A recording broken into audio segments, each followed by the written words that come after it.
On en reparlera d'ailleurs dans le journal de 8 heures tout à l'heure avec cet avertissement de Ursula von der Leyen et la défense de l'Europe. Pour une fois, c'est à souligner. C'est bon à savoir, 6h51 comme chaque matin. Est-ce qu'il y a un danger avec les iPhone 12 ? Je ne sais pas si vous en avez un. Parce que l'Agence nationale des fréquences a demandé à Apple de retirer du marché français l'iPhone 12. Nous sommes avec Gilles Dounès, qui est ancien rédacteur en chef chez MacPlus.net et auteur de iPod Backstage, les coulisses d'un succès mondial. Bonjour. Bonjour. Essayons de comprendre ce qui se passe avec cet iPhone 12. Grosso modo, il émet des ondes trop puissantes, c'est ça ? Oui, il y a 3 types de DAS, de mesures. Une pour la tête, une pour le tronc et une pour les membres.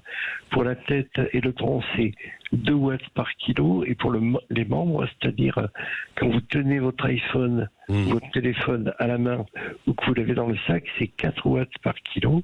Et là, c'est ce qui pose problème. Pour l'iPhone 12, c'est ce qui a été mesuré, c'est 5,7, c'est-à-dire 1,7 de watts par kilo de supplémentaire. Ouais. Et c'est dangereux ça alors pour la santé, pour le corps humain ou pas ? Non, parce que les normes admissibles ont été fixées 10 fois moins importantes que ce qui a été considéré par la communauté scientifique comme vraiment dangereux. Oui. Mais quand même, ce n'est pas conforme à nos règles, donc c'est pour ça que ça va être suspendu à la vente, l'iPhone 12 alors. Voilà, c'est ce que le ministre a dit à Apple. Les règles sont les mêmes pour tous. Oui. Alors c'est pas les seuls à avoir des petits soucis. Vraisemblablement, il y a un bras de fer qui est en cours. Oui.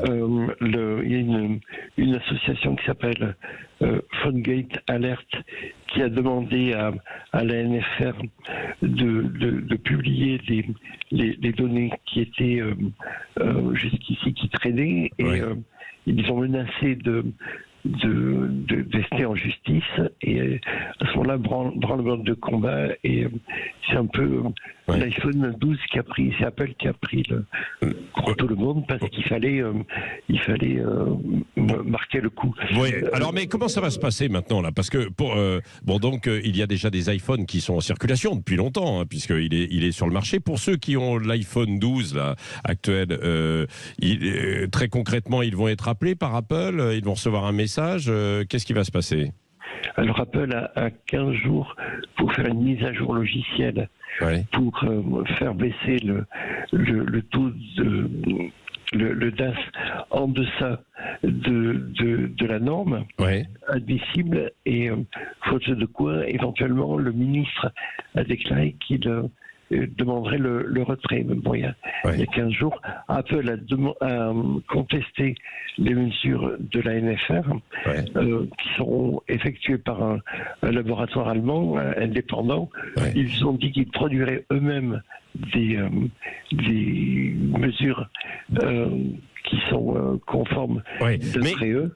Mais Gilles Dounès, très concrètement, pour ceux qui ont déjà l'iPhone, qu'est-ce qui va se passer alors ? Ils continuent à l'utiliser normalement.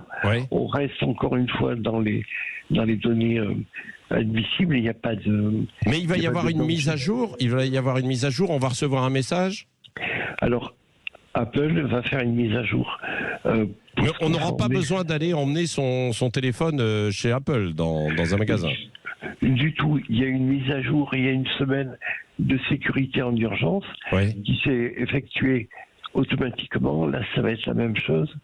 La nuit, au bout d'un jour ou deux, la nuit, quand vous allez poser votre téléphone, Apple va pousser cette mise à jour et va s'effectuer toute seule. Toute seule, d'accord. Merci Gilles Dounès d'avoir été avec nous pour ces explications. C'est bon à savoir donc autour de cet iPhone 12 et puis en même temps des ondes d'une façon générale autour des iPhones. Il est 6h56.